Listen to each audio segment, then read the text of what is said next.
सभी को जय तारण तरण।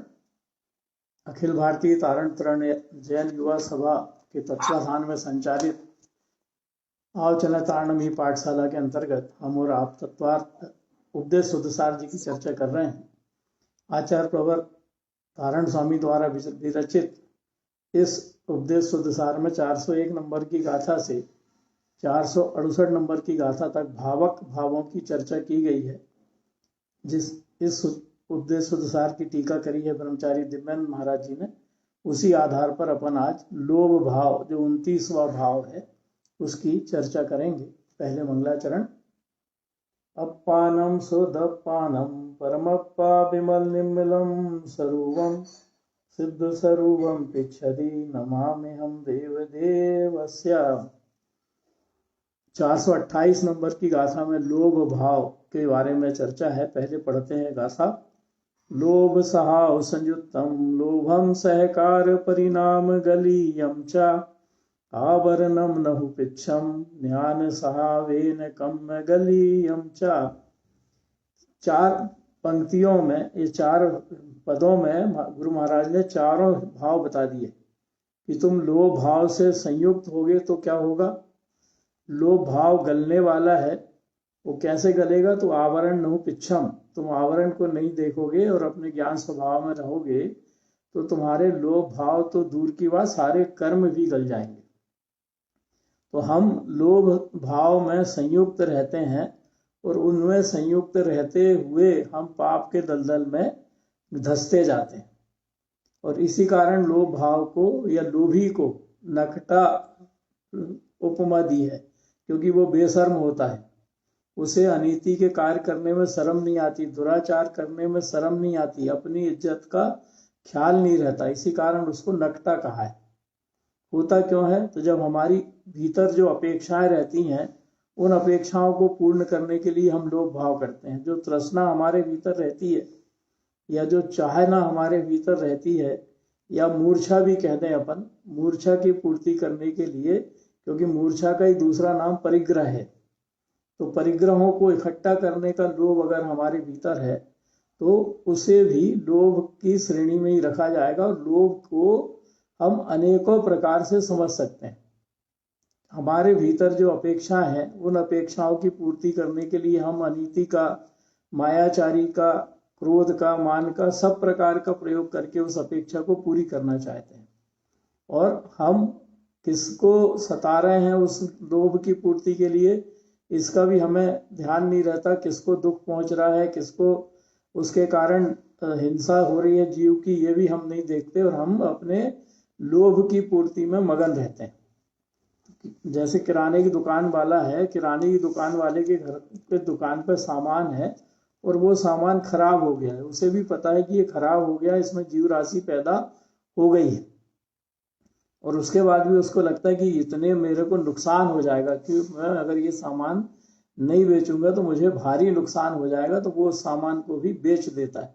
वो उन जीवों की चिंता नहीं करता जो उसमें पैदा हो गए, क्योंकि वो हो सकता है वो जीव जो वस्तु बेच रहा है वो हवन आदि में उपयोग होती हो, और हवन में जब उपयोग होगी तो वो वस्तु सीधे अग्नि में क्षेपण की जाएगी, और अग्नि में क्षेपण की जाएगी तो उसके भीतर जो जीव राशि पैदा हुई है वो सीधे के सीधे हवन में जाके जलेगी। तो उस दुकानदार को लोभ ये कि मेरी हवन सामग्री बिक जाएगी, भले ही उसमें कितने ही जीव पड़ गए हों। तो उसने जीव दया का भाव छोड़ दिया, संकलेश परिणाम किया उसने, ये संकल्प हिंसा के साथ उसने उस सामग्री को बेचा, क्योंकि उसको पता है कि जीव हैं और जीव मरेंगे ही मरेंगे, उसके बाद भी उसने बेचा। तो ऐसा लोभ जो परिग्रह या धन संपत्ति इकट्ठी करने के लिए हमारे भीतर रहता है, तो उसमें हम दया के भाव भी भूल जाते हैं। और इसी तरह से कुसंगति करके हम अपने लोभ की पूर्ति, व्यसनों में अगर उलझ जाएं तो व्यसनों में उलझ के उन व्यसनों की पूर्ति के लिए ना जाने कितने दुराचार करते हैं, ना जाने कितनी मायाचारी करते हैं, और मायाचारी पूर्वक उन व्यसनों को भोगने के लिए हर संभव प्रयास करते हैं। भोगने को मिलेगा नहीं मिलेगा वो अलग बात, लेकिन हम भाव तो कर लेते हैं, और भाव करना ही कर्म बंध का कारण है। तो लोभ हमें है 5 इंद्रिय के विषय भोगने का। कोई रस है, हमें मालूम है कि उस रस में जीव राशि आ गई है क्योंकि उसका स्वाद बिगड़ गया है, लेकिन वो रस हमने खरीद के लाए हैं बाजार से, तो हमारे उतने पैसे वेस्ट ना हो जाएं, उतने पैसे ब्याज पे ना चले जाएं, तो हम उस रस का सेवन कर लेते हैं। काहे के कारण? लोभ के कारण। तो वो लोभ जो हमारे भीतर होता है, उस लोभ के कारण हम उसको अपने ग्रहण कर लेते हैं, रस को पी लेते हैं, बगैर उस जीव राशि की चिंता किए जो उसमें पैदा हो गए हैं और जो हमारे पेट की जठराग्नि अग्नि में जाके भस्म हो जाएंगे। क्योंकि रस को तो अपन चबाते नहीं है, पीते हैं। तो पेट के भीतर जो एसिड है जिससे हमारा भोजन पचता है, उस एसिड में जाकर वो जीव जल जाएंगे और जल के मर जाएंगे। इसकी चिंता हमको नहीं। हमारी 4 बासी रोटी बच जाए, आज की रोटी कल बच जाए 4 बासी रोटी, तो इतना आटा बेकार जाएगा। इस लोभ से हम वो 4 रोटी का सेवन कर लेते हैं, जबकि हमको पता है कि 24 घंटे तो के बाद रोटी बासी हो गई, उसमें जीव राशि पैदा हो ही जाती है। ऐसे ही कोई भी पदार्थ है जिसका स्वाद बिगड़ गया है, अगर हम लोभ के वशीभूत होकर उसका सेवन कर रहे हैं, तो हम उसमें उत्पन्न हुई जीव राशि का ख्याल ही नहीं कर रहे हैं। इतने हम दुराचारी हो जाते हैं, जीव हिंसा को तत्पर हो जाते हैं। और ऐसे जीव हिंसा को तत्पर होके हम जीव हिंसा की चिंता नहीं करते, उनकी हिंसा करते रहते हैं। और हमें लगता है कि हमने तो अपने सामान को बचाया, हमने लोभ कहाँ किया। अरे लोभ था तभी तो उसका भक्षण किया जिह्वा इंद्री से। तो ऐसे जी जयतान भैया, फिर जो बासी रोटी है ये तो अपन गाय को कुत्तों को खिलाते हैं, फिर वो भी नहीं खिलाना चाहिए? भैया नियम तो यही है, किसी को भी खिलाए तो जीव राशि तो मरेगी, नियम तो यही है। तो उसको ऐसी जगह पर डाल दें जहां पर वो लोग खा नहीं पाए, ये है। अब लेकिन सभी लोग ये करते हैं कि बासी रोटी खिलाते हैं कुत्तों गायों को, कई लोग ताजी भी खिलाते हैं, लेकिन अधिकतर लोग तो बासी ही खिलाते हैं। और वो जीव तो मरते हैं, जीव हिंसा का दोष तो लगता ही है उसमें। अच्छा। तो सावधानी पूर्वक उसका इस तरह से क्षेपण करें, कहीं ऐसी जगह पर पहुंचाएं जहां पर तो कम से कम सीधे जीव नहीं खाए। हालांकि उसको भी कोई ना कोई जीव तो खाएगा ही, कहीं भी अपन डाल के आएंगे। चींटियां तो सर्वत्र होती हैं, पूरे संसार में कहीं भी चले जाओ चींटियां होती हैं, वो चींटियां खाएंगी, कोई नहीं खाएगा। तो अपना भाव कैसा है वो महत्वपूर्ण है। अपन किस भाव से किस चीज को भक्षण कर रहे हैं, या किस भाव से। जी भैया जी, आपने बहुत सूक्ष्म बात बताया। हम तो बहुत दिनों से, हमको डॉक्टर ने बताया कि बीपी के लिए मतलब एक रोटी सुबह खाना चाहिए बासी चाय या दूध के साथ। जी तो बहुत सूक्ष्म बात आज समझ में आई। नहीं, अपन तो पढ़ते हैं ना कि 24 घंटे के बाद तो स्वाद बिगड़ ही जाता है। ताजी रोटी का स्वाद और बासी रोटी का स्वाद में अपन अंतर देखें तो दोनों में अलग अलग अंतर आता ही आता है। शाम को बनवा के रखते हैं, पर वो भी बासी कहलाएगी डॉक्टर साहब। अभी हमको तो 8-10 साल से आराम है, मतलब उससे। जी, बीपी में आराम के लिए तो भैया गुरु महाराज की बातों को समझ के उसको जीवन में अपना लें तो बीपी तो वैसे ही चला जाता है। हालांकि दवाई गोली खाना चाहिए, ये ठीक है कि भाई जिसको नहीं ज्यादा बीपी है वो दवाई खाएगा, खाना ही पड़ेगा। लेकिन उसको उससे बचने का तरीका गुरु महाराज ने बड़ा सरल बताया है कि तुम अपने को कर्ता भोक्ता मत मानो। हम अपने को कर्ता और भोक्ता मानते हैं, इसलिए हमारा बीपी बढ़ता है। जिस दिन हम अपने को कर्ता भोक्ता नहीं मानेंगे, ज्ञायक रहना शुरू कर देंगे, उस दिन हमारा बीपी बढ़ेगा ही नहीं। क्योंकि हमारी अपेक्षाएं जब पूरी नहीं होती, या हम किसी को परिणमाने का भाव करते हैं और वो परिणमाने का भाव हमारा पूरा नहीं होता, तब हमारा बीपी बढ़ता है। और जब मैंने पहले से ही जान लिया कि मैं किसी को परिणमा सकता नहीं, तो मैंने किसी को कुछ कहा, उसने माना तो ठीक और नहीं माना तो ठीक, ये मेरे भीतर भाव आ गया, तो फिर मेरा ब्लड प्रेशर काहे को बढ़ेगा। लेकिन हमारा ब्लड प्रेशर बढ़ता इसलिए है क्योंकि हम किसी को कहते हैं यहाँ बैठ और वो वहां बैठता नहीं है, तो हमारा ब्लड प्रेशर बढ़ता है कि मैंने कहा और इसने नहीं सुना। तो हमारा मान कसाय खड़ा होता है कि मैं बड़ा, या मैं जो भी हूं और मैं इसको कह रहा हूं कि यहाँ बैठ और ये नहीं बैठ रहा, तो मान कसाय खड़ी होती है। और उस मान कसाय के कारण क्रोध आता है और लोभ है कि मेरी चले। तो वो मेरी चले का लोभ मान खड़ा करता है, और मान के बाद क्रोध आता है, और क्रोध बढ़ने से बीपी बढ़ता है। तो जब मैं मान लूंगा कि सब होना परिणामन क्रमबद्ध निश्चित अटल है, ये मेरी मानना होगा तो मानेगा, नहीं मानना होगा तो नहीं मानेगा, जैसा इसका परिणामन है वैसा इसका परिणामन होगा, ये मैं निश्चय कर लूं, तो फिर मेरे भीतर मान कसाय चली जाएगी। मान मतलब लोभ के कारण जो मान आता है वो मान नहीं आएगा, या अपनी अपेक्षा की पूर्ति के लिए जो मान आता है वो मान नहीं आएगा, और उसके कारण फिर क्रोध भी नहीं आएगा, और क्रोध नहीं आएगा तो बीपी तो नॉर्मल होना ही पड़ेगा उसको। जब मैं उसको प्रेरित ही नहीं कर रहा हूँ बढ़ने को, खून की चाल को, क्योंकि खून की चाल को प्रेरणा हमारे बढ़ने की प्रेरणा हमारे क्रोध से मिलती है, और जब मैं क्रोध करूंगा ही नहीं तो उसको प्रेरणा कहाँ से मिलेगी। तो बहुत नहीं तो थोड़ा बहुत तो कम हो ही जाएगा बीपी, पूरा नया जाए।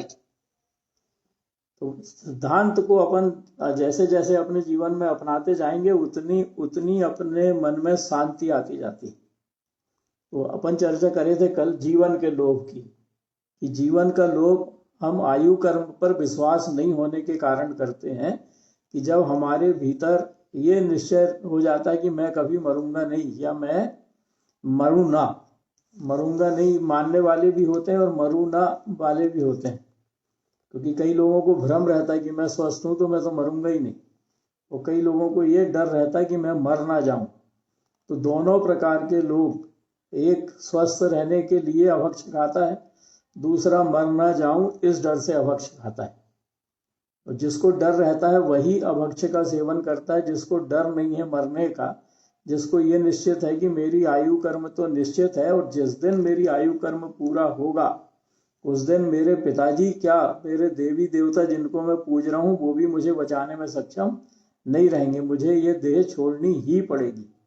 तो जिसे ऐसा दृढ़ श्रद्धान होता है वो अभक्ष खाने से बचता है। अगर उसे कोई कहे कि ये खा लो तुम तंदुरुस्त रहोगे, तुम्हें बीमारी नहीं होगी, तो वो नहीं खाता। और ऐसे जीवन का लोभ जिसे रहता है वो हमेशा कुछ ना कुछ उल्टा सीधा भक्षण करने के लिए तत्पर रहता है। मतलब उसके भीतर जीवों की हिंसा करने के भाव बने रहते हैं, कहें, या जीवों की हिंसा करने में वो संकोच नहीं करता। मतलब संकल्प ही हिंसा करने में संकोच नहीं करता, हिंसा करके, और वो हिंसा नंदी रौद्र ध्यान करता है, और हिंसा नंदी रौद्र ध्यान करके अशुभ कर्मों का बंद करता है। और बल्क में अगर बहुत अधिक कृष्ण वेश्या सहित अगर रौद्र ध्यान है तो हो सकता है नरक की भी तैयारी वो कर रहा हो। तो दूसरा अपने लोभ होता है निरोगता का लोभ। निरोगता का लोभ मतलब मैं हमेशा निरोगी बना रहूं। तो जैसे अपन ने अभी बीपी की चर्चा करी, ऐसी एक बीमारी और होती है शुगर। शुगर होती है अधिकतर तो आजकल तो उल्टी सीधी दवाइयों के कारण भी शुगर की बीमारी हो रही है। किसी किसी को अपन कहते हैं अनुवांशिक है, और किसी किसी को ज्यादा तनाव लेने के कारण हो जाती है। ये से 3 कारण डॉक्टर बताते हैं कि एक तो अनुवांशिक कि पिताजी को थी तो बच्चे को हो गई, दूसरी कि जो उल्टी सीधी दवाइयां जैसे कोरोना में भी हुई थी, तो उस कोरोना की दवाइयों का विपरीत प्रभाव पड़ा कि उसने उस अंग को जहाँ से इंसुलिन बनता है उस अंग को प्रभावित किया, इसलिए शुगर हो गई। और तीसरी होती है तनाव के कारण, जो हम प्रति समय तनाव रखते हैं दिमाग में, उसके कारण। तो निरोगता रहने में एक तो ये सामान्य बीमारी, दूसरी बीमारियां और होती हैं, जैसे किसी को 3 दिन का बुखार आया, किसी को 5 दिन का बुखार आया, किसी को 7 दिन का आया, कोई महीने भर का आया, किसी को टीबी हो गई, किसी को लंग्स की बीमारी हो गई, किसी को कैंसर हो गया। तो ऐसी बीमारियों से बचने के लिए बहुत सारे हमारे आजकल तो व्हाट्सएप ज्ञान भी बहुत है, और बहुत सारे संगी साथी भी हमारे होते हैं जो हमको सलाह देते रहते हैं कि तुम ये अगर लगातार खाते रहोगे तो तुम्हें ये बीमारी नहीं होगी।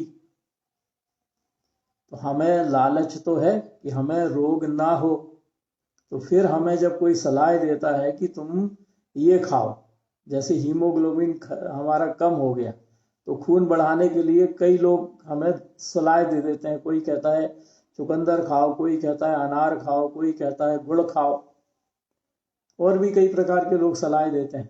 तो हमें चूंकि हमारे शरीर का खून बढ़ाना है तो हम 3 में से कोई ना कोई चीज तो खाना शुरू कर ही देते हैं। क्यों? हमें लोभ है कि हमारा हीमोग्लोबिन सही हो जाए, क्योंकि हीमोग्लोबिन बहुत अधिक कम हो गया तो उसके कारण भी रोग शरीर में लगते हैं। तो हम निरोगी बने रहना चाहते हैं तो हम खाना शुरू कर देते हैं, और वो खाने में अगर हम अभक्ष खा रहे हैं, चुकंदर जैसे अभक्ष है, तो उसको खा रहे हैं तो फिर हमारे भीतर जीव दया का भाव नहीं है। मतलब ये कि हम निरोगी बने रहने के लिए हिंसा नंदी रौद्र ध्यान करने में भी हमें कोई डर नहीं है, और हिंसा नंदी रौद्र ध्यान करेंगे तो ना जाने कितने अशुभ कर्मों का बंद करेंगे। इस तरह से हजारों प्रकार की बीमारियों के लिए हजारों प्रकार की सलाह अपने को मिलती है, और उस सलाह को मान के हम ना जाने क्या क्या करते रहते हैं। जैसे ठंड में गाजर का हलवा खाया जाता है खूब, खाने वाले खाते हैं, नहीं खाने वाले जिनने छोड़ दिया है अभक्ष को वो नहीं खाते। तो अब सोचो आप कि गाजर का हलवा बना रहे हैं तो गाजर होती है जमी कंद, और ना जाने अनंत जीव एक सुई उसमें टोंचे, तो सुई टोंचने पर सुई के ऊपर कितना छोटा कण लगेगा। उस छोटे से कण में भी इतने जीव होते हैं कि वो अगर कौवे का रूप धारण कर लें तो वो कौवा पूरे आकाश को ढक ले जो हमको दिख रहा है, इतने जीव होते हैं। और ऐसे अपन पदार्थ को पहले क्या करते हैं, छीलते हैं, छील के फिर उबालते हैं, उबाल के फिर और भी उबालते ही रहते हैं, मतलब जो भी उसकी विधि है। तो हमने कितने सारे जीवों की हिंसा उसमें की, और फिर उसको स्वाद ले लेके खाते हैं। स्वाद काय का आएगा फिर उसमें? जितने जीव उसमें थे वो सारे जीव जो उसमें मरे उनका शरीर तो उसी में रहेगा ना, एक इंद्री भी है तो शरीर तो रहता ही है। तो वो शरीर का कलेवर जो बेचारे मर गए उबल उबल के, उनका शरीर का कलेवर हम खाते हैं स्वाद ले लेके। तो ऐसे किसी भी अभक्ष को खाने में, क्योंकि उसको भी बड़ा हेल्दी माना जाता है, लोग सलाह देते हैं ऐसा ये वाला हलवा खाना चाहिए, ठंड में तो हेल्दी होता है। तो ऐसे जितने भी प्रकार के अभक्ष होते हैं उन अभक्ष को खाने में अगर हमें परहेज नहीं है, काहे के लोभ के कारण, निरोगी बने रहने के लोभ के कारण, तो हमारे भीतर अभी लोभ गया नहीं है निरोग बने रहने का। क्योंकि जैसे विटामिन की गोलियां आती हैं, तो विटामिन की गोलियां दोनों प्रकार की आती हैं, आयुर्वेद में भी आती हैं, एलोपैथी में भी आती हैं। तो एलोपैथी की गोलियों के ऊपर लाल निशान बना रहता है, और आयुर्वेद की अधिकांश गोलियों के ऊपर हरा निशान बना रहता है। हरा निशान का मतलब है कि उसमें कोई ऐसा पदार्थ उपयोग नहीं किया गया है जिससे मांस के भक्षण का दोष लगे, और लाल निशान का मतलब है कि उसमें ऐसा पदार्थ प्रयोग किया गया है जिससे मांस भक्षण का दोष लगेगा, क्योंकि उसमें वो सामग्री है। अब हमें चूंकि विटामिन की गोली खानी है और वो वाली गोली सस्ती मिल रही है, ये वाली गोली महंगी मिल रही है, तो हमने ये तो देखा ही नहीं कि लाल निशान है कि हरा निशान है, और हमने भक्षण कर लिया। तो सोचो अपन उस दवाई का भक्षण करके जो हमारे विटामिन को बढ़ाने के लिए हमें लग रहा है, क्योंकि डॉक्टर आजकल लिखते ही हैं विटामिन की गोली, सारे डॉक्टर लिखते हैं, पहले से ही मान लेते हैं कि विटामिन की कमी होएगी। क्यों? क्योंकि हमारा खान पान बदल गया ना, हम अब पिज्जा बर्गर खाने वाले हो गए। कि घर में अगर कोई व्यक्ति शुद्ध बनी सब्जी खाए, जो कही जाती हैं ऊपर उगने वाली सब्जी जितनी भी हैं, पत्ता छोड़ के, पत्ता की सब्जियां छोड़ के ऊपर उगने वाली जितनी सब्जियां, लौकी, तुरई या गिलकी आदि जो भी सब्जियां उनको खाता है, तो लौकी तो वैसे ही हमारे खून को साफ कर देती है। खाने वाले, लौकी खाने वाले जानते हैं ये बात कि उसकी वो वैसे ही खून को साफ करती है, तो वैसे ही रोग नहीं लगते। लेकिन हम ऐसी सब्जियां खाना तो छोड़ दिए हैं, हम तो आजकल पिज्जा बर्गर वाले हो गए हैं, तो अनेक बीमारी उसके कारण हमें लगती है, और विटामिन मिलता नहीं है उनसे। विटामिन तो सब्जियों से मिलता है, तो विटामिन नहीं मिलता तो विटामिन की हो जाती है कमी। जी बहन जी। भैया जी, जैसे लौकी गिलकी खाते ना, तो इन लोगों को लोग ऐसा ही मान लेते कि हाँ ये क्या खाते हैं, लौकी गिलकी खाते हैं, जो ऐसे चटक मटक का खाने वाले, अबक से खाने वाले हैं। बराबर है। तो और इनके यहाँ जाओ तो क्या बनता है, यही बनता है लौकी गिलकी, और कुछ मिलता ही नहीं, ऐसा बोलते हैं। बराबर है, बिल्कुल उनको बोलने दो, अपन को क्या करना है, अपन को तो अपना लोटा छानना है। नहीं तो अपन वही बोलते ना कि खिलाओ, फिर उनको खिलाओ नहीं ना, अबक से काय को खिलाओ, उनको खाना तो हमारा जो वो खाओ, नहीं तो मत खाओ। हाँ तो लौकी गिलकी थोड़ी खिलाना जरूरी, आप छोले चने भी तो बना के खिला सकते हो, अच्छी बात है। भैया जी वो भी नहीं चलता लोगों को, लोगों को ऐसे आलू की पाव भाजी की ऐसी चीजें चलती भैया जी, हाँ, जिसमें अब प्याज जिनको लहसुन हो। जिनको वो चलता है बिना प्याज के, जिनका स्वाद ही नहीं आता जिनको, उनके लिए तो अपन कुछ नहीं कर सकते, क्योंकि जी जी। अपन कोई को बुलाएंगे भी तो हम तो बनाएंगे नहीं, और जब बनाएंगे नहीं तो उसको पूरे तो खाए भी, या नहीं तो जो बोलना है बोल के चला जाए। हमारी जी भैया इच्छा जी। थी भोजन कराने की, हमने कराया, अब उसकी इच्छा है कुछ बोलने की तो बोल ले, और क्या है, अपन मान लेंगे हमारा आयस प्रकृति नाम कर्म का होता है, काय को अपन भाव बिगाड़ेंगे। जय तारण तारण मामा जी जी। जय तारण। में लोग ये भी तो बोलते हैं कोई क्या कहेगा, बस इसी डर से तो मतलब फोर्स भी किया जाता कि नहीं बनाओ, या फिर बनाना ही पड़ता है, कोई क्या कहेगा, बस यही तो एक। देखो बनाना ही पड़ता है को तो छोड़ना पड़ेगा, अगर अपने को जीव हिंसा से बचना है तो। वहां पर मैंने उसके कहने से किया नहीं चलता, मैंने उसके कहने से किया तो कर तो रहा हूं ना, मतलब जीव तो उसमें हिंसा हो ही रही है ना।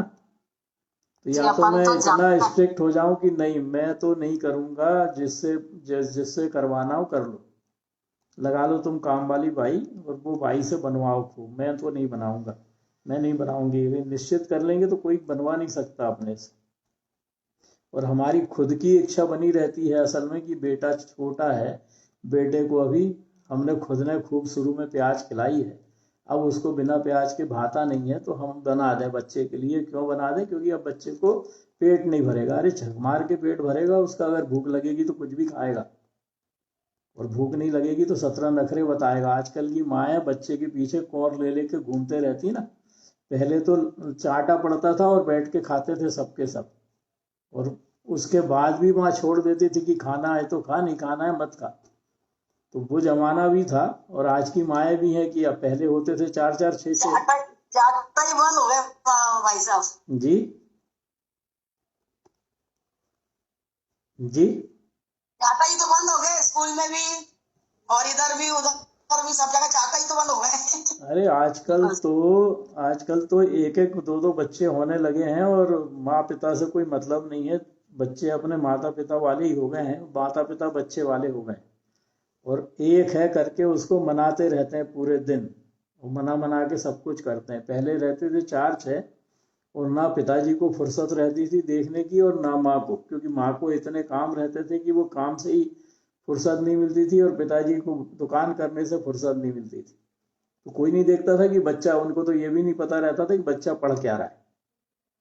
और आज तो पैदा हुआ नहीं कि पैदा होते साथ माँ को लगता है कि उसको ऐसे पकड़ के बैठो, उसको ऐसे पकड़ के बैठो, जैसे उसका पहला बच्चा नहीं है, 10वां 12वां बच्चा। दूसरों को ज्ञान देना शुरू कर देती माएँ आजकल। तो ये सब समय का फेर है, अपनी अपनी समझ है, अपन अपने को देखें, हम ऐसे भावों में न उलझें, ये अपने को बचत करना है। तो निरोगता का लाभ, अब अपन इसका विपरीत लें कि रोगी अगर मैं होऊंगा तो कौन से कर्म के उदय में मेरे भीतर रोग आएगा, बताएं कोई। अगर मैं रोगी होता हूं, मेरे को कोई रोग हो जाता है, तो वो कौन कर्म के उदय में होगा या किसी अपने आप होगा? असाता कर्म के उदय में। असाता वेदनी कर्म और अशुभ नाम कर्म दोनों आते हैं, क्योंकि शरीर बना है अपना अशुभ नाम कर्म से। तो जब अशुभ नाम कर्म का उदय आता है तो अशुभ नाम कर्म के कारण उस शरीर में वेदना होती है, और उस वेदना में निमित्त बनता है असाता वेदनी कर्म। असाता वेदनी कर्म मतलब हमारे बेपूर्व जन्म के शत्रु जो हमारे शरीर में प्रवेश करते हैं, और शरीर में प्रवेश करके हमें बीमारी देने में निमित्त बनते हैं। तो ऐसे असाता वेदनी कर्म भी हमने बांधा है दूसरों को सता के और संकलेश परिणाम करके। जैसे आज हम गाजर उबाल के जीवों को मार रहे हैं, हलवा बना रहे हैं, हलवा खाने की लोलुपता के कारण, और उन जीवों को मार रहे हैं, तो वो जीव जिनकी हम हिंसा कर रहे हैं वो अपने से बदला लेंगे कि नहीं कभी कभार? अरे वो जीव या तो हम नरक गति में गए तो नरक में मिलेंगे, और नरक में नहीं गए और वो मान लो इस लोकाकाश में निगोदिया बन के, एक इंद्रिय निगोदिया बन के, या साधारण वनस्पति का एक जीव बन के, या वनस्पति का एक जीव बन के घूम रहे, तो वो हमारे शरीर में किसी निमित्त से प्रवेश करेंगे, और प्रवेश करके फिर हमसे बदला लेंगे ही लेंगे। जैसे अपन पत्तेदार सब्जियां करते हैं, एक एक पत्तियों पर असंख्यात जीव होते हैं जो उसके सहारे से रहते हैं, और हम उस पत्ती को पहले काटते हैं, फिर पीसते हैं, फिर उबालते हैं। तो उन जीवों की हिंसा अपन करते हैं कि नहीं? तो ऐसे जितने जीवों की अपन हिंसा कर रहे हैं वो सबको अपन अपना शत्रु मान लें, क्योंकि जब हमें कोई चांटा मारता है तो चांटा मारने वाले को ही अपन शत्रु मान लेते हैं। इसने मुझे मारा, और हम ना जाने कितने भाव कर लेते हैं उसको दुख पहुंचाने के। तो यहाँ तो हम उनको खड़े से उबाल रहे हैं, काट रहे हैं, पीट रहे हैं, पीस रहे हैं। तो उन जीवों के भीतर ये भाव नहीं आएगा कि मैं इसको छोड़ूंगा नहीं। वो भी तो निदान बंद करेंगे, क्योंकि मति ज्ञान शुद्ध ज्ञान तो उनके पास भी है, भले ही वो हमको आंख से दिखाई नहीं दे रहे। तो ऐसे जीव हमारे शरीर में किसी भी निमित्त से चले जाते हैं और वो फिर बीमारी का कारण बनते हैं, और उतने दिन हमारे शरीर में रहते हैं जितने दिन का उनका बदला है। जैसे 3 दिन वाले जीव भी रहते हैं, कोई बुखार आता है तो 3 दिन में समाप्त हो जाता है। मतलब 3 दिन उस जीव ने जो हमारे शरीर में प्रवेश किया उसकी आयु कितनी थी? 3 दिन की थी। उसके बाद वो समाप्त हो गया, या 5 दिन या 7 दिन या महीनों चलता रहता है। जिसको टीबी हो जाए उसके सालों साल चलते हैं, और जिसको कैंसर हो जाए तो वो तो लगातार बढ़ते ही रहते हैं। तो ऐसे कोई भी बीमारी हो, कोई भी बीमारी के होने के पीछे कोई ना कोई जीव राशि वहां रहती है जो उस अंग को प्रभावित करती, और उस अंग को प्रभावित करने के पीछे हमारे द्वारा पूर्व जन्म में बांधे गए असाता वेदनी कर्म है। तो अब अगर मैं ये मान लूं कि मैं निरोगी रहूं, तो क्या ये मेरे हाथ में है? क्या मेरे हाथ में है कि मेरा पूरे समय, पूरे आयु काल में साता वेदनी कर्म का ही उदय चलता रहेगा, या मेरे हाथ में है कि मैं असाता वेदनी कर्म के उदय को रोक दूंगा? ये बिल्कुल भी मेरे हाथ में नहीं है। क्यों नहीं है? क्योंकि जैसे जैसे कर्म मैंने पूर्व जन्मों में बांधे हैं, वैसे वैसे उनकी स्थिति पकने के अनुसार वो उदय में आ रहे हैं। अपन देखते हैं ना, कोई कोई जीव तो ऐसा होता है अपने घर का जो पैदा होते से लेके मरते तक कभी बीमार नहीं पड़ता, और कोई कोई जीव ऐसा रहता है जो पैदा होते से लेके मरते तक कभी स्वस्थ नहीं रहता। लौकिक में देखने में आता है कि नहीं ऐसा? तो जिसको कोई बीमारी नहीं हुई पूरे जीवन काल में, उसके निश्चित रूप से पूरे समय साता वेदनी कर्म का बंध चला जो उसने पूर्व जन्म में बांधा था। और जिसको बीमारी हटी नहीं, उसका निश्चित रूप से लगातार असाता वेदनी कर्म का बंध चला, और उसके कारण उसकी बीमारी कभी उससे हटी नहीं। अपन देखते ना कि बच्चा पैदा होता है और हार्ट में छेद लेके पैदा होता है, तो बताओ आप, वो जितने दिन रहेगा उतने दिन उसकी दवाई कराएंगे कि नहीं कराएंगे? अपन रहेगा ना रोगी वो पूरे जीवन काल।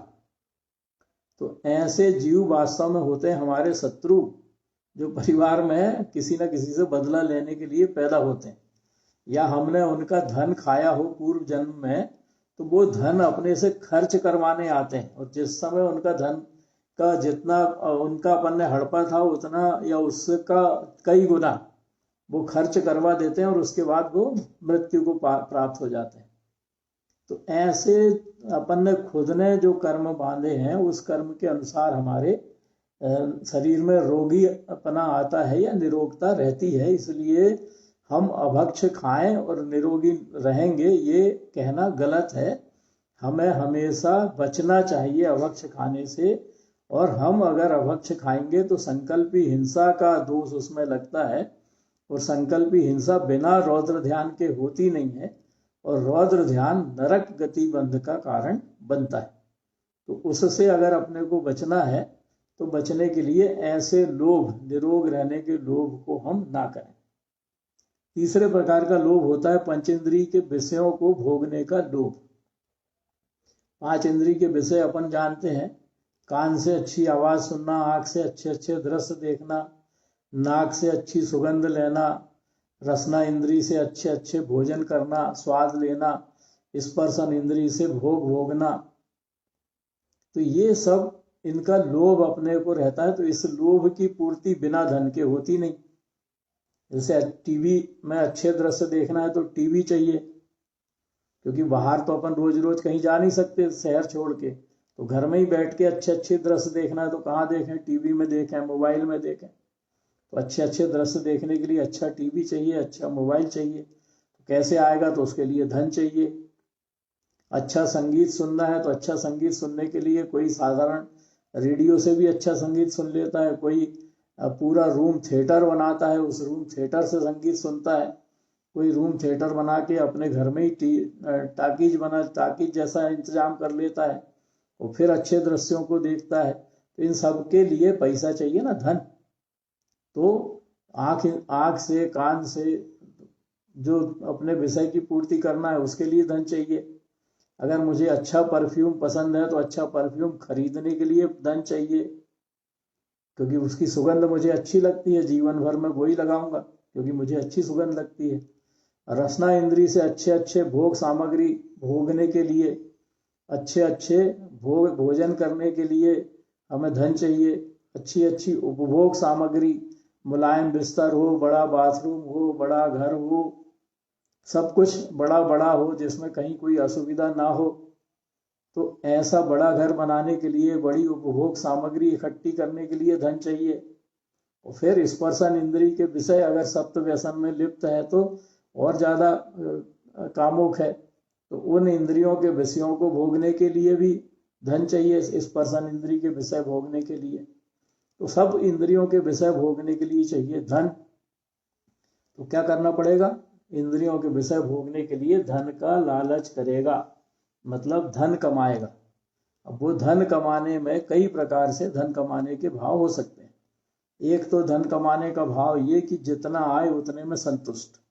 मैंने दुकान खोली या मैंने नौकरी करी, दुकान एक रेट की कर दी कि भैया पूरे तो लो, नहीं पूरे तो नहीं लो, मतलब मुझे जितना आएगा उसमें संतोषी है। या नौकरी में कर रहा हूं तो नौकरी में कभी मैं किसी से बहस नहीं करता, समता भाव से नौकरी करके अपना काम करता हूं और मेरे जीवन यापन रूप जितना मिला उतने में संतुष्ट हूं। लेकिन ऐसा बहुत कम होता है कि दुकान से व्यक्ति संतुष्ट हो या नौकरी से संतुष्ट हो। नौकरी करने वाला हमेशा अपने से ऊंचे पद की पाने की इच्छा रखता है।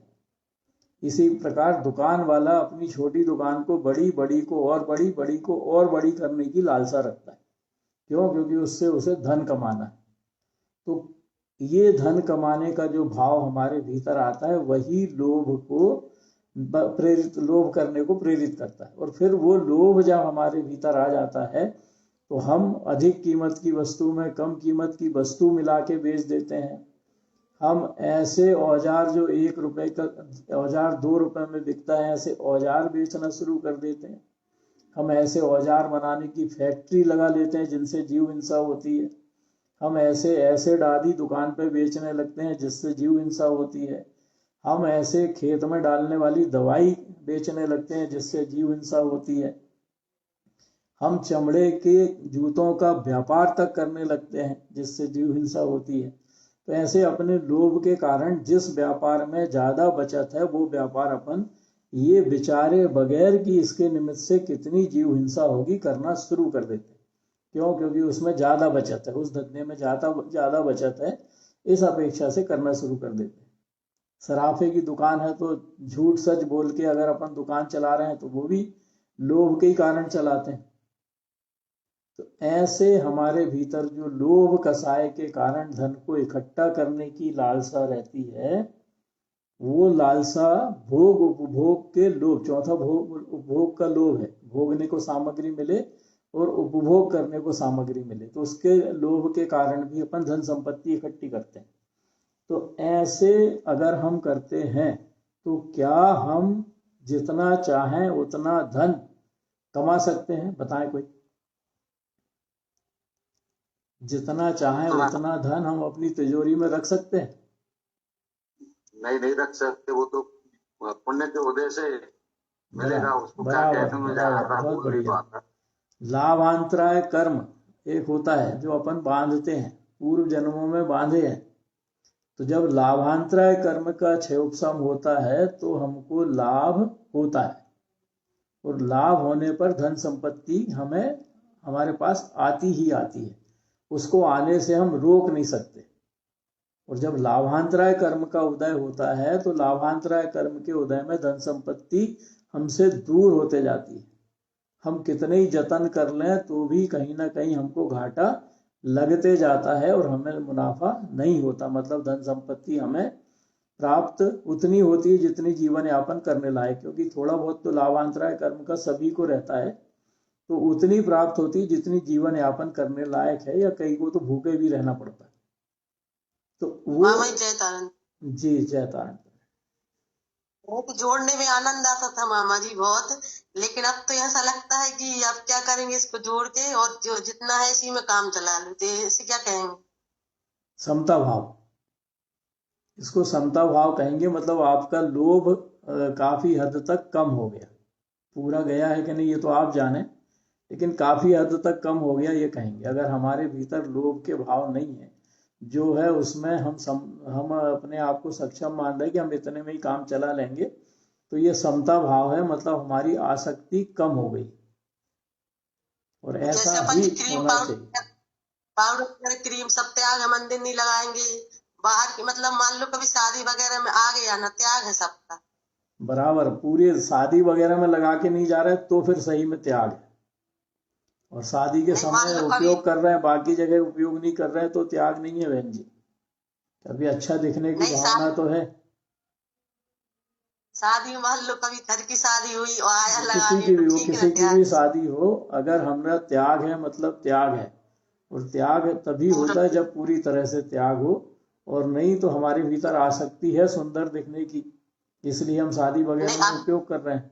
क्यों? क्योंकि हमारे भीतर अभी प्रशंसा पाने का भाव है। मंदिर के लिए टोटली त्याग है, तो फिर वो उसमें चलिए ठीक है, जितना इतना भी सधरा है तो बहुत है, लेकिन पूरा का त्याग हो तब त्याग कहलाएगा। और एक देश त्याग कह लें अपन, आपने एक देश त्याग कर दिया है, लेकिन त्याग तो पूरा होना चाहिए, क्योंकि उस समय तो जीव हिंसा होगी ही होगी। मतलब अनुमोदना तो हो रही है उसकी जीव हिंसा की। जितनी भी क्रीम पाउडर बनाने में जीव हिंसा होती है उसका हम उपयोग कर रहे हैं, तो उसके कारण जितनी जीव हिंसा हुई उसकी अनुमोदना कर रहे हैं, तो वो जीव हिंसा का दोष तो अपने को लगेगा ही। डेली का तो अपने क्रीम पाउडर का भी त्याग है, लेकिन अब बाहर की मान लो कभी शादी का उसका। चलिए, जिसका जितना सध जाए, वो तो उसके ऊपर है कि वो क्या विचार करता है और कैसा मानना चाहता है। तो जितना सध जाए उतना तो साधना ही चाहिए, उतने से तो कम बचे, और प्रयास करना चाहिए कि पूरा सधे। पूरा सधे तो फिर हमारे भीतर जब तक ये रहेगा कि चार लोग क्या कहेंगे, तो वो चार लोग क्या कहेंगे की भावना अगर हमारे भीतर है, तो फिर निश्चित रूप से हम सारे वो काम करेंगे जिनसे हमें लगता है संकोच आता है। और जिस दिन हमारे भीतर से ये डर निकल जाएगा, चार लोग को जो कहना हो कहें, मैं तो वही करूंगा जो मेरे लिए सही है, तो फिर हमारे भीतर डर नहीं रहता। फिर जो चार लोगों को जो कहना हो कहते रहे। भाई कोई कह रहा है जी बहन जी, जयता। ये जब रेतन भिन्ना चेतन भिन्ना स्वीकार कर लेंगे तो ये आसक्ति का भाव अपने आप चला जाता है, और स्व में मतलब आजीवन पर्यंत त्याग हो ही जाता है। पता ही नहीं चला कैसे हो गया, बचपन से ही मतलब बराबर अपने आप हो जाता है। वो जीव दया का भाव जिसके भीतर आ गया, उसके ये सारे अपने आप चले जाते हैं। जीव दया का भाव नहीं आया तो फिर ये बने रहते हैं। तो चौथा अपन ने कहा भोग का लोभ, भोग करने का लोभ, उपभोग करने का लोभ। अपन कई बार भोगांतराय कर्म और उपभोगांतराय कर्म की चर्चा कर चुके हैं कि हमें भोगने को वही मिलेगा जो भोगांतराय कर्म के क्षयोपशम से हमें मिलना है। और हम कितनी भी किसी चीज को भोगने की इच्छा करते रहें, अगर हमारे भोगांतराय कर्म का उदय है तो वो हमें भोगने को नहीं मिलेगा, चाहे वो पांचों इंद्रियों में से किसी का भी विषय हो। तो अगर हमारे भीतर ऐसा एक भाव ये भी रख सकते भाई साहब कि नेचुरलिटी में जो सुंदरता है जी, वो बाहरी इसमें नहीं हो सकती। हम देखते हैं कि मान लो त्रियंच गति के जीवों को भी देख लिया, वो कौन सा श्रृंगार करते हैं, फिर भी वहां हमारे भाव हो जाते कि ये दिखने में कितने सुंदर नेचुरल रहते हैं बिल्कुल। बराबर और ये अपने आप भाव निकल जाता है कि जैसे हमने श्रृंगार के लिए 4 घंटे लगाए, लेकिन 10 मिनट बाद जो का त्यो होता है। इसका मतलब जो ओरिजिनल है वही ओरिजिनल है। जी बराबर। और अगर हमें चाहिए कि हम अगले जन्म में सुंदर बने, इस जन्म में सुंदर नहीं बन पाए, अगले जन्म में सुंदर बने, तो उसकी भी तो व्यवस्था दी है गुरु महाराज ने। बताइए कि तुम शुभ नाम कर्म का बंद करो। अगर शुभ नाम कर्म का बंद करोगे, समचतुर संस्थान नाम कर्म का बंद होगा, तो अपने आप सुंदर शरीर मिलेगा अगले जन्मों में, चाहे कोई सी पर्याय मिले। नरक तो मिलेगी नहीं शुभ नाम कर्म रहेगा तो, क्योंकि वहां तो अशुभ शरीर ही होता है। तो व्यवस्था भी दी है। अगर हमें लोभ ही करना है तो ऐसा लोभ कर लें भाई, है कि हम कैसे अगले जन्म में सही शरीर पाएंगे, उसकी तैयारी कर लें। क्योंकि जब सही शरीर पाने के लिए शुभ नाम कर्म करेंगे तो बाकी चीजें तो छूटेंगी। जीव दया का परिणाम फिर अपने अंदर में लाना ही पड़ेगा, क्योंकि जीव दया के परिणाम आएंगे तभी शुभ नाम कर्म बधेगा। जीव हिंसा के परिणाम रहेंगे तो अशुभ नाम कर्म ही बनता है। तो जीव दया के परिणाम हमारे भीतर लाना पड़ेगा पहले हमको। तो ऐसे शुभ कर्मों का बंद करना है, तो शुभ कर्म के बंद करने का पहला रास्ता केवल यही है, संकल्पी हिंसा का त्याग। जो 12 अविरति कही है ना, 12 अविरति में प्राणी संयम और इंद्रिय संयम जो होता है वो करना पड़ेगा अपने को। अगर शुभ नाम कर्म बांधना है, साता वेदनी कर्म बांधना है, तो 6 काय के जीवों को, मतलब 5 स्थावर काय के और 1 त्रस काय के जीवों को मेरे निमित्त से दुख ना पहुंचे, और 5 इंद्रियों के विषय को भोगने की जो तीव्र आसक्ति हमारे भीतर बनी रहती है और उसके कारण हमारा मन सदैव चंचल बना रहता है, तो उस मन को भी कंट्रोल करना पड़ेगा और 5 इंद्रिय के विषयों को भी संयमित करना पड़ेगा। तब हमारे शुभ नाम कर्म का भी बंद होगा, साता वेदनी कर्म का भी बंद होगा, और उसके साथ और फायदा उच्च गोत्र का भी बंद होगा। और खुद अगर उसके साथ साथ खुद को ज्ञायक देखने लगे, अब होते कार्य में स्वयं को निमित्त देखने लगे, तो मिथ्यात्व दर्शन मोहिनी का बंद नहीं होगा। मंद कसाय के परिणाम रहेंगे तो चारित्र मोहिनी भी कम बंधेगा, या ऐसे कम उसके निमित्त से कसाय भाव बंद रहने के कारण पुण्य कर्मों का बंद होगा कहने अपन। तो ऐसे अघातिया कर्म पुण्य कर्म के रूप में बनते हैं और घातिया कर्म पाप कर्म के रूप में बंधते हैं। जब हमारे भीतर में चारों कसाय मंद रहेंगी, तो मंद कसाय के अनुसार हमारे घातिया कर्म चारित्र मोहिनी कर्म बंधेगा। और सब हम करेंगे ज्ञान भाव से, मतलब हम जिन्हें परमात्मा की वाणी पर श्रद्धान कर लिया है इसलिए ये क्रिया करेंगे, तो हमारे ज्ञानावर्णी कर्म भी कम बंधेगा, उसके कारण दर्शनावर्णी भी कम बंधेगा। किसी को दुख नहीं देंगे तो हमारे किसी भी प्रकार के अंतराय डालने का भाव खत्म हो जाएगा, तो हमारे शुभ अंतराय कर्म का बंद होगा। मतलब अगले जन्मों में वो सारा पुण्य अपने आप धन संपत्ति भी दिलाएगा, अपने आप अच्छा शरीर भी मिलेगा, अपने आप हमें भोग की सामग्री भी मिलेगी। अगर इस जन्म में नहीं मिल रही है तो अगले जन्म में तो मिलेगी, अगर ऐसा करते हैं तो। और इसके विपरीत करते हैं तो फिर वही अशुभ नाम कर्म, नीच गोत्र, अंतराय कर्म, ज्ञानावर्णी सभी बंधेंगे, फिर तीव्र बंधेंगे। और क्योंकि मिथ्यात्व साथ में है तो दर्शन मोहिनी तो पहले बंधेगा।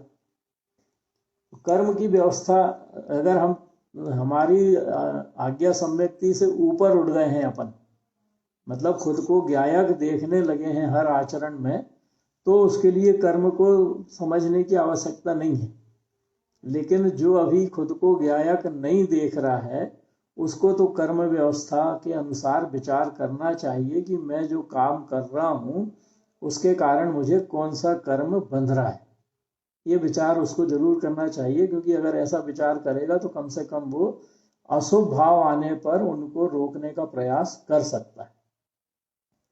तो ऐसे भोग उपभोग का लोभ जो हमारे भीतर होता है, वो हमें मिलता तभी है जब हमें भोग अंतराय कर्म का क्षयोपशम हो, तो भोग भोगने को मिलते हैं, और उपभोग अंतराय कर्म का क्षयोपशम हो तब हमें उपभोग करने को वस्तुएं मिलती हैं।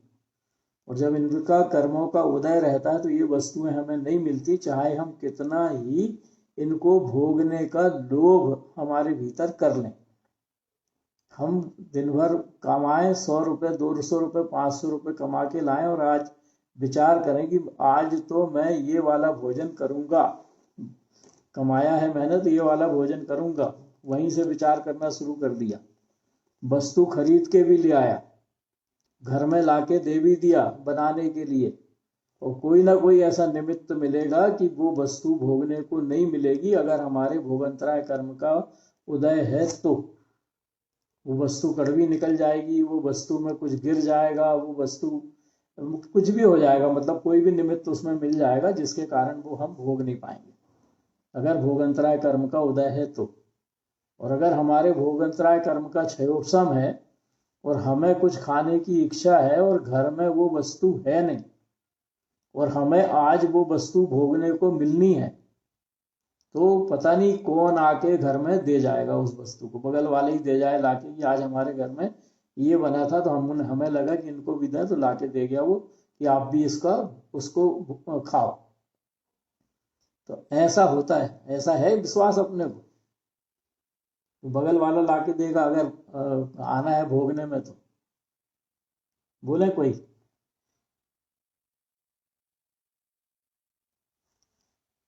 बोले भाई कोई? जी बिल्कुल होता है। जैसे अपन मतलब भाव करते हैं तो ऑटोमेटिक कई बार मन में विचार आया वो चीज आ जाएगी या किसी के निमित्त से आ जाएगी, तो ये अपना मतलब लाभांतराय लाभ वो का उदय है। तो ऐसी चीजें संसारी चीज मिलने पर ऐसा लगता है ऐसे अपने स्वरूप की अनुभूति हो जाए। हर बात में यही लगता है कि किसी भी संसारी चीज का विचार आता है तो ऐसे लगता है अपने स्वरूप की अनुभूति हो जाए बस। तो यहाँ अपन को मूल में ये कि किसी भी चीज का लोभ करने से उसकी पूर्ति हो जाए ये जरूरी नहीं है। उसकी पूर्ति होने के पीछे कर्म के क्षयोपशम का हाथ है, और कर्म का क्षयोपशम तभी होगा जब अपने प्रारब्ध में होगा, मतलब अपने भाग्य में होगा। अपने भाग्य में होगा तो होगा, भाग्य में नहीं होगा तो नहीं होगा। उसके लिए हम कितना भी पुरुषार्थ करें, कितना भी पुरुषार्थ कर लें, खूब बड़ी से बड़ी दुकान लगा लें, सब सामान भर के रख लें, और उसके बाद अगर लाभांतराय कर्म का उदय चल रहा है तो बड़ी दुकान होने के बाद भी घाटा लगता है। और अगर बड़ी दुकान नहीं लगा पा रहे, छोटी दुकान है और छोटी दुकान के बाद भी लाभांतराय कर्म का उदय है, तो वो छोटी दुकानें इतनी चलती है कि ना जाने कितना पैसा उसी के निमित्त से आने लगता है।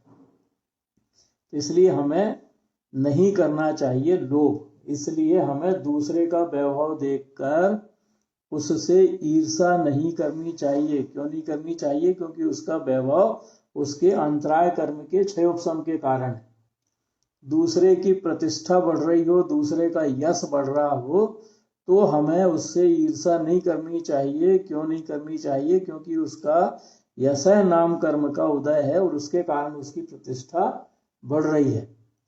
दूसरे का पति, दूसरे की पत्नी, दूसरे की संतान देख के ईर्षा नहीं करनी चाहिए, क्योंकि उसके संयोग उसके कर्म के उदय अनुसार हैं, मेरे संयोग मेरे कर्म के उदय अनुसार हैं।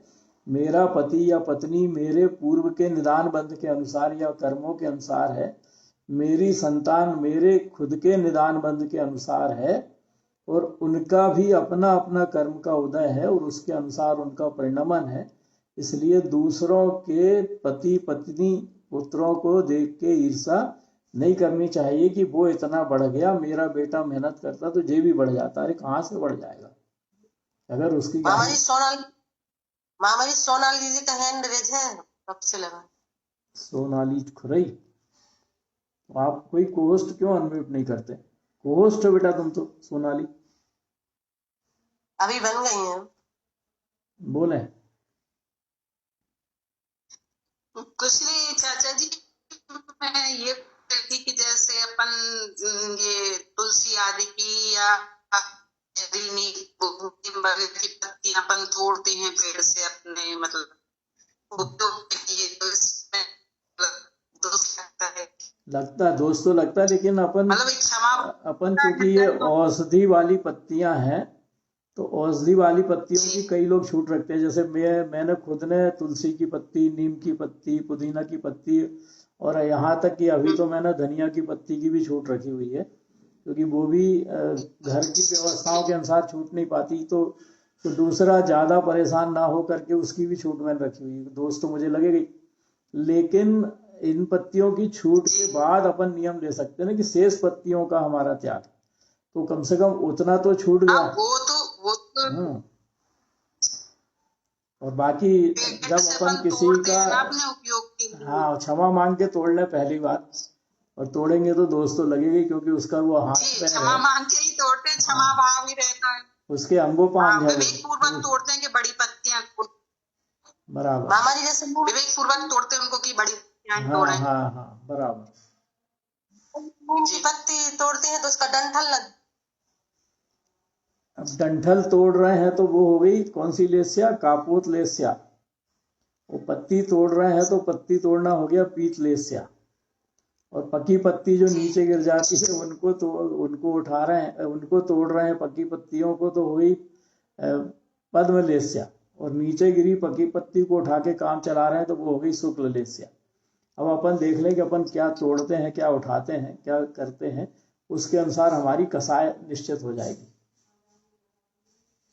क्योंकि बिना कसाय भाव के तो होता ही नहीं है कोई भी काम, लेकिन जितना बने उतना छोड़ना महत्वपूर्ण है। और फिर अपन उसके वो अंगोपांग है, उसके अंगोपांग को तोड़ रहे हैं तो कोई ना कोई दोस्त तो अपने को लगेगा ही, लेकिन अपन क्षमा मांग के उसको तोड़ रहे हैं तो कम से कम हो सकता है वो जीव जिसके अपन अंगोपांग तोड़ रहे हैं वो अपने को क्षमा कर दे। तो इस तरह से अपन कर सकते हैं। अब लोभ की बात और करें तो महाराज जी ने 4 प्रकार के लोभ की चर्चा की है। बहन जी पेज पलटे तो उसमें आया है ये जन का लोभ। जन का लोभ माने जनरंजन राग, क्योंकि राग लोभ की ही एक प्रकृति है। लोभ और माया को मिला के राग अपन कहते हैं। तो ऐसे जन का लोभ, जन का लोभ मतलब जन को रंजायमन करने का लोभ, जन को प्रसन्न करने का लोभ। और जन को प्रसन्न करने के पीछे कई कारण हैं। एक तो ये आशा कि इसको मैं प्रसन्न कर दूंगा तो इसके कारण मेरे दूसरे काम बन जाएंगे, या दूसरा कारण हो सकता है स्नेह कि मेरे को उससे स्नेह है तो मेरे भीतर ये लोभ रहता है कि ये मेरे से कभी प्रसन्न मतलब प्रसन्न ही रहे, हमेशा प्रसन्न ही रहे। या लाज के कारण भी अपन उसको प्रसन्न करना चाहते हैं कि ये मेरे से बड़े हैं तो मैं इनके सामने ऐसे भाव रखूं जिससे ये इनको कोई ठेस ना पहुंचे। भी जनरंजन में तो सारे आ गए ना, जैसे समाज के लोग मंदिर में बैठे हैं और एक बहू है जो हिलते डुलते पूरा सर उघाड़ के जा रही है, और एक बहू है जो अपना सर ढक के और सिर नीचे करके जा रही है। दोनों के क्या प्रभाव पड़ेगा? एक का प्रभाव क्या पड़ेगा समाज पे, जन पे, कि कैसी फूहड़ है, और दूसरे के लिए प्रभाव पड़ेगा कि कैसी संस्कारी है। तो वो संस्कार को प्रकट करने के लिए भी जन का लोभ अपन कह सकते हैं। और चौथी होती है आसक्ति, जिसके प्रति अपन आसक्त रहते हैं, जिसको पाना चाहते हैं तो उसको वो भले ही हमारा निकट संबंधी ना हो, लेकिन हम उसके प्रति इतनी आसक्ति रखते हैं कि उसको प्रसन्न करने के लिए ना जाने कितने प्रकार की मायाचारी करते रहते हैं। तो ऐसे भाव अगर अपने हैं, जन को रंजायमान करने के भाव, तो यहाँ भी हमें कर्म सिद्धांत का विचार करना चाहिए। हम अपने तरफ से जब किसी को किसी प्रकार का दुख नहीं देंगे, किसी का अहित नहीं करेंगे, किसी को उल्टे सीधे वचन बोलेंगे नहीं, उससे हमें कोई मतलब ही नहीं रहेगा, तो वो हमारे से काय बोल जाएगा, वो तो अपने आप प्रसन्न रहेगा। और रही आसक्ति की बात, तो आसक्ति हमारे भीतर किसी को पाने की है तो वो भी संयोग अगर हमारे में होगा कि उससे संयोग बनना है तो संयोग बनेगा।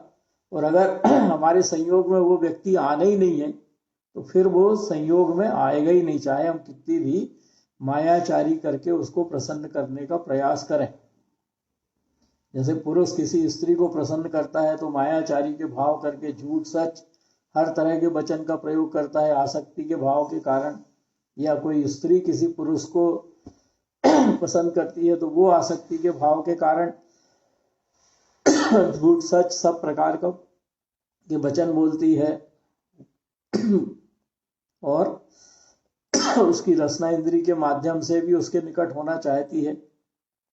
तो ऐसे अगर हमारे भीतर जन को रंजायमान करने के भाव हैं तो ये भाव भी लोभ के भाव हैं, और इन भावों को हम छोड़ सकते हैं। 3 भावनाएं उसके लिए गुरु महाराज जी ने बताई, वैराग्य भावना, अनित्य भावना और असरण भावना।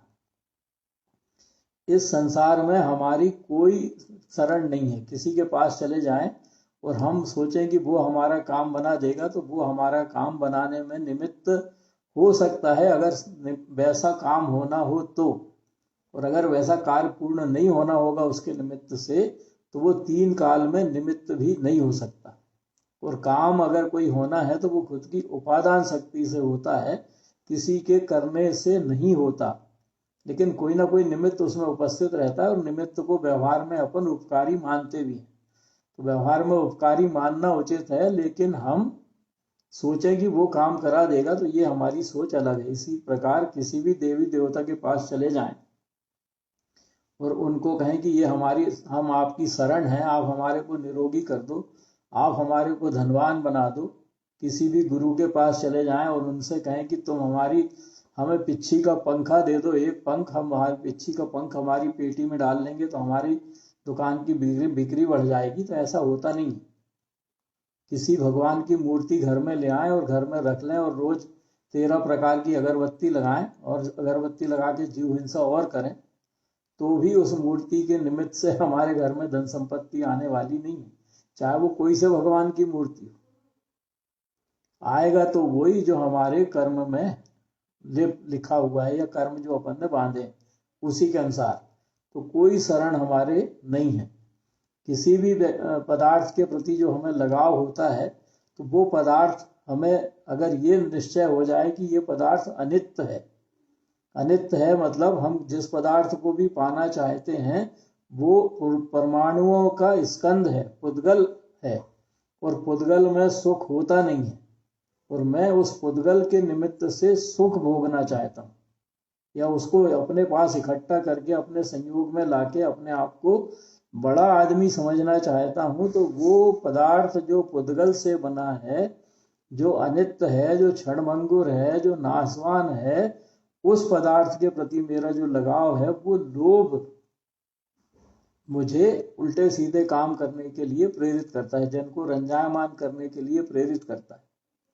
और मैं उस पदार्थ को अगर विचार कर लूं कि ये तो पुद्गल से बना हुआ पदार्थ है, आज है कल नहीं है, तो ऐसे पदार्थ को पाने का जो लोभ हमारे भीतर रहता है वो खत्म हो जाएगा। और दूसरा सिद्धांत भी अपन मान लें कि ये मेरे संयोग में आना होगा, तो ये पदार्थ आके रहेगा, और मेरे संयोग में नहीं आना होगा तो मैं कितना भी प्रयास कर लूं मेरे संयोग में नहीं आएगा। अरे बाजार में लाखों चीजें हैं जो दुकानों पे बिकती हैं। जी जयता। हाँ, आपने एक बार बताया था यदि अपने भाग्य में होएगा तो कोई ना कोई जीव निमित्त बन के आएगा और अपने को मिलेगी ही वो चीज। बराबर। वो वाली बात दिमाग से निकलती से नहीं है, मतलब हमेशा यही बात याद रहती है और आपका मतलब शब्द याद आ जाते हैं उस टाइम। बराबर बराबर, बिल्कुल यही बात है कि दुकानदार दुकान को खोलता है और दिन भर बिक्री नहीं होती, और अगर उसके भाग्य में उस दिन किसी के निमित्त से पैसा आना है तो दुकान बंद करते करते वो ग्राहक आ जाता है और सामग्री ले जाता है, और नहीं तो दुकान बंद करके घर आ जाओ तो घर आ जाता है कि नहीं तुमको दुकान खोलना ही पड़ेगा, मुझे ये सामान चाहिए। ऐसा निर्णय जब हमारे भीतर दृढ़ता से आ जाएगा तो दुकान की बिक्री कम हो या अधिक, हमें कभी भी उसके कारण संकलेश परिणाम नहीं होगा। क्योंकि जिस वस्तु का क्षेत्र से क्षेत्रांतर होना है वो क्रमबद्ध निश्चित अटल है, और जिस वस्तु का क्षेत्र से क्षेत्रांतर मेरी दुकान से होना है वो होके रहेगा, और जिस वस्तु का क्षेत्र से क्षेत्रांतर होने की काल अवधि नहीं आई है वो रखी रहेगी, भले ही साल भर रखी रहे। तो हमें उसके कारण संकलेश परिणाम नहीं करना चाहिए कि कब से लाके रखे हैं बिक नहीं रही, इसमें पैसा फंसा है। और कभी बहुत बिक्री हो जाए तो अपने आप को बहुत बड़ा नहीं मानना चाहिए कि आज मैंने बहुत सारे ग्राहकों को बहुत अच्छे से टैगल किया इसलिए वो सब सामान ले गए। अरे वो तो जाना ही था, हम उसमें मात्र निमित्त बने। तो ऐसे मान कसाई भी नहीं आएगी और संकलेश परिणाम भी नहीं आएंगे, हमेशा समता भाव बनी रहेगी अपने भीतर। चाहे भोग हो, चाहे उपभोग हो, चाहे दुकानदारी हो, चाहे घर में लाने वाली वस्तु हो। अरे लाखों करोड़ों प्रकार की वस्तुएं बाजार में हैं, लेकिन हम लाते वही खरीद के हैं जो हमारे घर में आनी होती है, वही हमें सबको पसंद आती है जो हमारे घर में आनी होती है, क्योंकि वैसे हमारे भाव हो जाते हैं उस समय कर्मोदय के निमित्त से, और हम उस वस्तु को उठा के वहां से घर ले आते हैं। नहीं तो घर में माता चिल्लाते रहती है ये लाना है, ये लाना है, ये लाना, और लड़का लाता नहीं, महीनों निकल जाते हैं लाता नहीं, और जिस दिन उस वस्तु के लाने की काल लब्धि आती है तो बिना बोले खरीद के ले आता है। तो ऐसा सभी चीजों का हमारे संयोग में आना क्रमबद्ध निश्चित अटल है। एक एक परमाणु का परिणमन निश्चित है, तो फिर ये परमाणु के स्कंद का, परमाणुओं के स्कंद रूप जो वस्तुएं हैं उनका भी परिणमन निश्चित है ना। तो ऐसे हम जब करेंगे जी। जो बंदेज वगैरह करवाते हैं लोग, उससे क्या होता है? कैसा बंदेज? मतलब किसी में भी, मतलब किसी के यहाँ पुत्र हो रहा है या कुछ भी, या घर में सर्प आ रहा है तो उसको बंदेज कर देते हैं, तो उससे क्या मानो? हो सकता है क्या ऐसा? पहले तो अपन ये देखें, हो सकता है क्या? नहीं, लेकिन सुना है ऐसा। अपन तो हो सकता हो तो अपन माने, नहीं हो सकता तो सुन के छोड़ दें, क्या करना है। अरे कोई भी व्यक्ति या कोई भी जीव किसी जगह पर जाएगा तो जाने के लिए वो स्वतंत्र है कि मेरे हिसाब से जाएगा? स्वतंत्र है। स्वतंत्र है ना। और उसका जहां जहां जाना निश्चित होगा वहां वहां वो जाएगा कि कोई रोक देगा उसको वहां वहां जाने से? नहीं, कोई नहीं रोक सकता। तो फिर काहे का बंदेज? किसी को बंदेज करके रोका जा सकता है क्या? ये तो सब मन का भ्रम है, पंडों का खेल है कि हमको पैसा मिले इस बहाने हम लोगों को बेवकूफ बनाते रहें और लोगों को बेवकूफ कर बना के लूटते रहें। ये उनका खेल है सब। और अब वो अपने मन को भ्रमित कर देते हैं कि मान लो क्षेत्र में बहुत सारे सांप हैं, तो वो सांप से रक्षा करने के लिए अपन ही पहुंच जाते पार्श्वनाथ भगवान के पास कि हमारी सांप से रक्षा करना, और पंडों के पीछे पड़ जाते हैं जी। लेकिन कहीं सुना है कि बंदेज हुआ और नहीं आया, ऐसा भी हुआ। तो ये तो सिद्धांत के विपरीत हो गया ना। उसको आने ही नहीं था, पहले से ही तय था भाई, उसका अपने घर में प्रवेश होने ही नहीं था, क्योंकि उसका क्षेत्र से क्षेत्रांतर होने में, अपना घर उसके क्षेत्र से क्षेत्रांतर होने में नहीं था, तो वो नहीं आया। और अपन मान रहा है कि पंडा ने नहीं आन दिया उसको, तो ये अपना मिथ्यात्व है, और तीव्र मिथ्यात्व को पोषण करके अपन दर्शन मोहनी कर्म को बंद कर रहे हैं, अगर मान रहे हैं तो। नहीं सुना है, अपन मानते नहीं, सुनते रहे भले ही। सुनना तो हजार प्रकार की बातें आती हैं और अपन सुनते रहते हैं, अपने को सुन के छोड़ देना है उसको वहीं पर, अपने को उससे प्रभावित नहीं होना है। और अगर अपन प्रभावित हो रहे हैं तो फिर हमारे को अभी जिनैन परमात्मा की वाणी पे श्रद्धा नहीं है कि प्रत्येक जीव का और प्रत्येक पुद्गल परमाणु का परिणमन क्रमबद्ध निश्चित अटल है। ये हमारे को जब विश्वास हो जाएगा तभी हम फिर बाहर की बातों पर विश्वास नहीं करेंगे। और जब तक हमें ये विश्वास नहीं होगा तब तक हम घर के एक सामान को यहाँ से रख के वहां उठा के रखेंगे और खुद को दूसरों की नजरों में प्रशंसा पाने के लिए सोचेंगे कि देखो यहाँ रखने से ये सामान सुंदर दिख रहा है और ये सामान मैंने यहाँ रखा है, तो ये मैंने रखा है तो लोग मेरी प्रशंसा करें। क्यों? क्योंकि मैंने सुझाया कि यहाँ रखो तो ज्यादा अच्छा लगेगा। अरे उसका तो क्षेत्र से क्षेत्रांतर होना था, उस सामान का निमित्त हम बन गए। तो वहां पर भी अगर हमारे भीतर मान कसाय आ जाती है तो वो मान कसाय भी चारित्र मोहनी कर्म का बंद करती है। और मैंने करा, मैंने बताया तो दर्शन मोहनी कर्म का बंद करती है। कर्म तो पल पल पे अपने बंध रहे ना, हर भाव पे कर्म बनता है, और अपन ऐसे ही तो बांधते रहते हैं दर्शन मोहनी चारित्र मोहनी कर्म। और वही जब उदय में आते हैं तो फिर उदय में आने पर अपन को लगता है कि मैंने तो कभी ऐसे कर्म बांधे ही नहीं, कैसे उदय में आ रहे हैं। और जब दर्शन मोहनी का गठरा बड़ा हो जाता है तो फिर वो हमें हटा देता है, जिनवाणी से दूर कर देता है। तो दूसरा होता है मन का लोभ। मन का लोभ माने मन को रंजायमान करना। मन को रंजायमान करना माने मेरे मन में कोई बात आ गई तो वो होनी चाहिए, तभी तो मन रंजायमान होगा, प्रसन्न होगा। और मेरे मन में आई बात और वो पूरी नहीं हुई तो मेरे को उस व्यक्ति के प्रति द्वेष के भाव आ जाते हैं जिसने उसकी पूर्ति नहीं की। और ऐसा होता है अज्ञान के कारण, या ये कह लें कि धर्म की श्रद्धा नहीं होने के कारण और कर्म पर विश्वास नहीं होने के कारण। मेरे मन में आ गया कि आज मेरे को ये काम करना है, और मैंने वो काम करना शुरू भी कर दिया। वो काम शुरू किया और मुझे तो ये विश्वास था कि मैं इसको कर लूंगा, और कर लूंगा तो ये बिगड़ेगा नहीं, अच्छा ही होगा, और उसको अच्छा होना नहीं था, बिगड़ गया। तो अब बताओ उसमें किसको दोषी मानेंगे? बिगड़ गया तो खुद को तो मानेंगे नहीं अपन, क्योंकि हमने बिगाड़ा है। तो किसको दोषी मानेंगे फिर? बोले रचना बहन जी, किसको मानोगी दोषी? कर्म को। अरे वाह, ये तो फिर सही जवाब हो गया। कर्म के परिणमन, उसके परिणमन को, कर्म माने उसके परिणमन को, कि ऐसा होना था। लेकिन ऐसा होता है क्या? सब्जी अगर अच्छी नहीं बनी, नमक कम हो गया, या जल गया, मसाला जल गया, या कच्ची रह गई, तो किसको दोषी मानते हैं अपन? परिणमन है, लेकिन मानते अपन गलत है। अरे हमेशा ही कोई ना कोई बहाना ढूंढते हैं कि ये कारण से नमक ज्यादा या नमक कम हो गया, या इस कारण से कच्ची रह गई, या इस कारण से मसाला जल गया। कोई ना कोई को दोष तो दे देते हैं कि नहीं? दोष किसी को मढ़ देते हैं। अधिकतर काम जब बिगड़ता है, जब अपन दूसरी चीज पर ध्यान देते हैं, या ये काम करने लगे या वो काम, वो भी गलत है। ऐसा भी गलत है। वो तो उसका परिणमन वैसा होना था, इसलिए वैसा हुआ। लेकिन हमारे भीतर ये है ना कि हम बना रहे हैं तो अच्छा ही बनेगा, और अच्छा बना तो हमें फिर प्रशंसा भी चाहिए। व्यवहार में ठीक है कि हम अच्छा बना रहे हैं और हमें प्रशंसा चाहिए, व्यवहार में प्रशंसा करना भी चाहिए। लेकिन निश्चय से अगर अपन विचार करें तो निश्चय से क्या हमारी प्रशंसा होगी? जरूरी है। ऐसा नाम कर्म का उदय ना हो, ऐसा प्रकृति नाम कर्म का, तो प्रशंसा होगी नहीं। बहुत अच्छा काम करने के बाद भी नहीं होगी। और अगर प्रीमिया दीदी को अनम्यूट किया, लेकिन वो हो नहीं रही है, आप कर दो। तो मैं पोस्ट हूँ कि मेरा हैंड रेस दिख रहा है कि नहीं, क्योंकि मेरे पास ओवर हैंड आ रहा है। बोले दिख रहा है। कई बार मैं हैंड रेस कर चुकी, तो आई नहीं रहा, ओवर हैंड दिखा रहा, मैं उनकी पूछूंगी मैं आज। लोअर हैंड का मतलब है कि आपको तो अपने लोअर कर सकती हैं, इसलिए आपको दिखा रहा है। अच्छा, नहीं वो तो है, लेकिन हो ही नहीं रहा, हैंड रेस दिखते नहीं है। हम बहुत कर रहे, कोई नहीं हमें अनम्यूट ही नहीं किया था।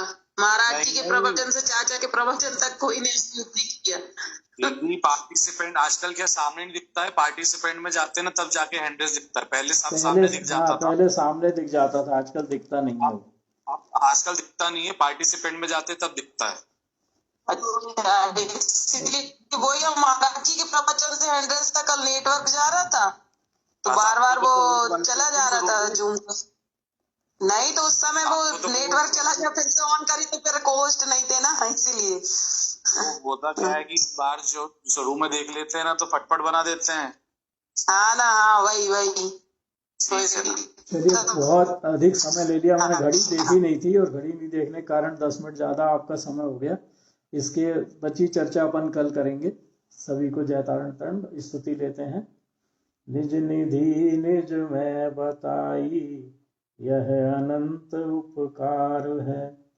इसके लिए जिन वाणी माँ को वंदना सतबार है, वंदना सतबार है।